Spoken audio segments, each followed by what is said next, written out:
I think when we talk about coachable minds is kind of like a seed, and it's the foundation of the organization. Yet there are hundreds of seeds, typically 70 to 80% of a workplace culture. And we have this top down approach. We're going to do an engagement culture, we're going to do an engagement study. Cultures are made up of the conversations within them. That direction tends to come from the top down. And it tends to come from the top down of what leaders are supposed to do. Nobody talks about the reception. So, I'll use kind of a rough example, and it's probably been beaten to death a little bit. But when I would coach volleyball, I would sit down with 12 and 13-year-old boys, and I would say, what can I do to better serve you as a coach? And I had a kid. I love this kid, Nick Krug, loved him. He's in college now.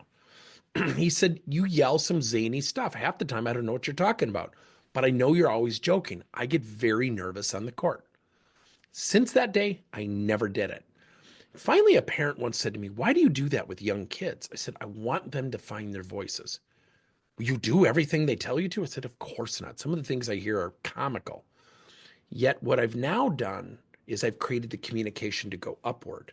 So when a kid comes to me and says, Coach, I'm frustrated, I want to play more, I'm proud of that kid. Will I find it time for them to play more? As much as I possibly can. In the workplace, we get out of high school, we get out of college, we go into this place called the workplace, and we have preconceived notions. And we're very focused on what we want.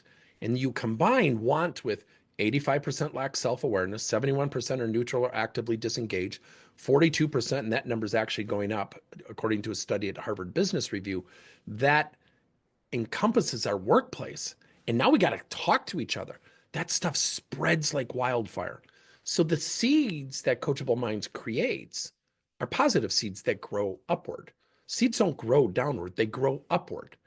And if leaders went down and looked at how those things were growing, and we really talked about, wow, they're growing, this is fantastic, I got to call those people into the office versus just focusing on the job and the metrics, the workplace would get better.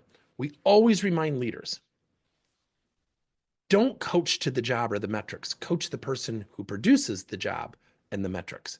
And if you can help them feel good about getting better, which is exactly what we do as a partner with Coachable Minds, your workplace will exponentially improve.